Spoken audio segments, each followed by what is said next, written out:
चलिए हम लोग आज क्लास 10th के चैप्टर 2 बहुपद पढ़ने वाले हैं। बहुपद को इंग्लिश में पोलिनोमियल कहते हैं।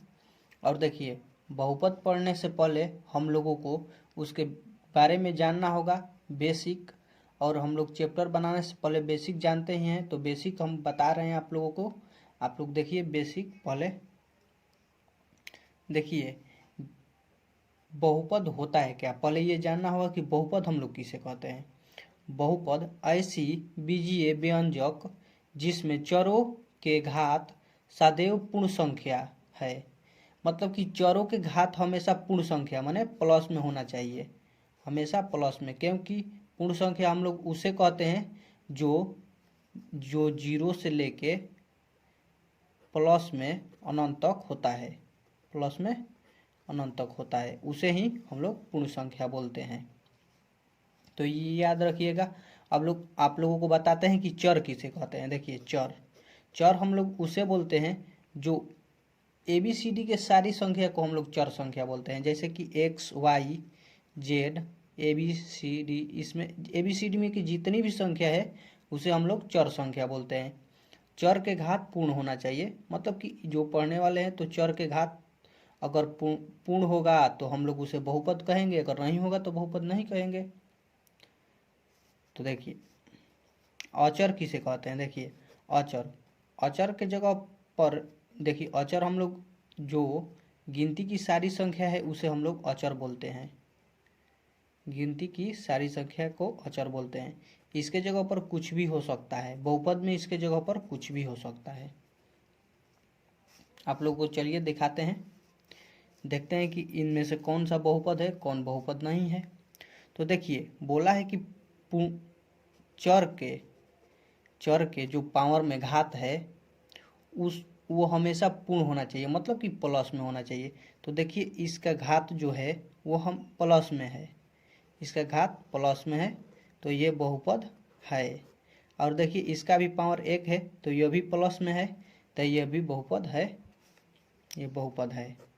देखिए, इसका भी जो पावर है प्लस में है तो यह भी एक बहुपद है। देखिए, इसमें भी इसका पावर 1 है और प्लस में है तो यह भी बहुपद है, यह भी बहुपद है। देखिए, ये है जो 1/x-2, ये बहुपद नहीं है। देखिए, बताते हैं क्यों। क्योंकि जब यह ऊपर आएगा तो इसका पावर माइनस में हो जाता है। जब माइनस में हो जाएगा तो हम लोग जानते हैं कि चर के घात प्लस में होना चाहिए। बोला है पूर्ण संख्या होना चाहिए, मतलब प्लस में होना चाहिए।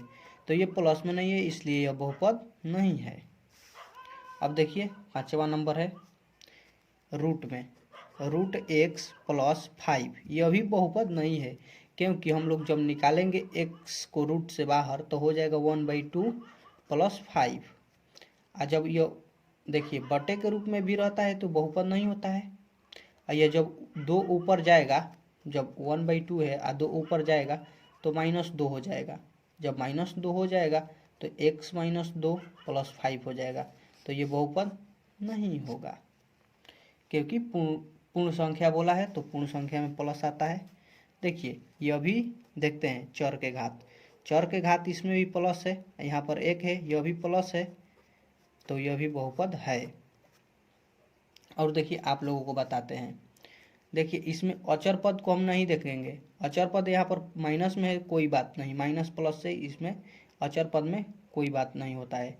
बस चर को देखते हैं, वो माइनस में होता है तो बहुपद नहीं होता है। अगर माइनस में नहीं रहेगा, प्लस में रहेगा तो बहुपद होगा। देखिए, चर की संख्या, इसमें देखते हैं कि चर की संख्या कितनी है।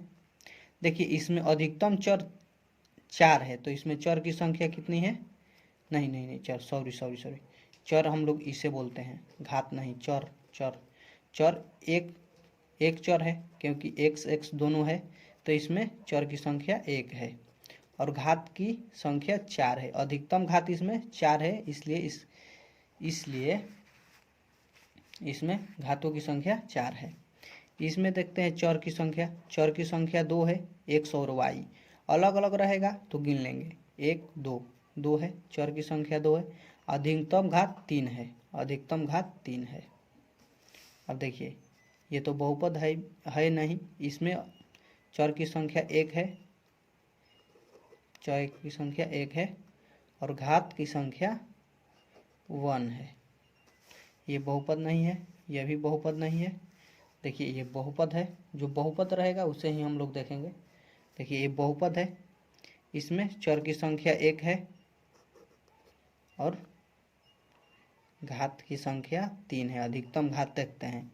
अब देखिए हम लोग जब मान लीजिए यहाँ पर देखिए घात की संख्या 3 तक हमें पढ़ना है, घात की संख्या 3 तक पढ़ना है, यहाँ पर घात 3 आया हुआ है तो हम लोग इसे क्या बोलेंगे, आप लोगों को देखिए बताते हैं कि जब घात 3 रहेगा उसे हम लोग क्या बोलते हैं। देखिए रैखिक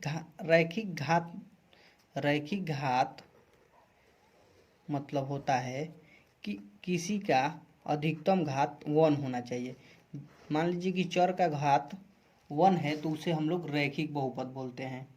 अगर उसमें घात 3 होगा तो उसे हम लोग देखिए त्रिघात बहुपद बोलते हैं। अगर 2 होगा तो उसे द्विघात बोलते हैं। मान लीजिए कि चर की घात 2 है, उसे द्विघात बोलते हैं। अगर मान लीजिए 3 है तो उसे हम लोग त्रिघात बहुपद बोलेंगे। चर के घात मान लीजिए इसमें चर के घात 3 है तो त्रिघात बोलेंगे, 2 है तो द्विघात बोलेंगे और 1 है तो रैखिक बोलेंगे। चलिए देखते हैं इसमें कौन रैखिक बहुपद है, रैखिक घात है। देखिए इसमें अधिकतम घात 4 है तो ये होगा ही नहीं उनमें से कोई। हम लोग 3 तक पढ़ना ही है तो आप लोगों को 3 तक बताते हैं। इसमें देखिए अधिकतम घात 3 है, अधिकतम घात कितना है, 3 है। अधिकतम घात जब 3 रहता है तो इसे हम लोग त्रिघात बहुपद बोलेंगे। यह त्रिघात बहुपद होगा, यह त्रिघात बहुपद होगा। अब इसमें अधिकतम घात 1 है, इसे रैखिक बहुपद बोलते हैं, रैखिक बहुपद। इसमें देखिए ये तो बहुपद है ही नहीं, इसमें अधिकतम घात 3 है, इसे भी हम लोग त्रिघात बहुपद बोलेंगे, यह भी त्रिघात बहुपद है। और द्विघात जिसका अधिकतम घात 2 होगा, मान लीजिए x 2x square plus 5y plus 1, मान लीजिए इसका 1 है पावर 1, ये 5, तो इसमें अधिकतम घात 2 है। जब अधिकतम घात 2 है तो इसे हम लोग द्विघात बोलेंगे, द्विघात बहुपद। उम्मीद करते हैं आप लोगों को समझ में आया होगा।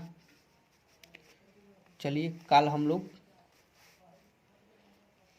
चैप्टर 2.1 पढ़ेंगे और हम लोग क्वेश्चन उसमें के हल करेंगे। आप लोग को अच्छा लगता है तो शेयर कीजिए।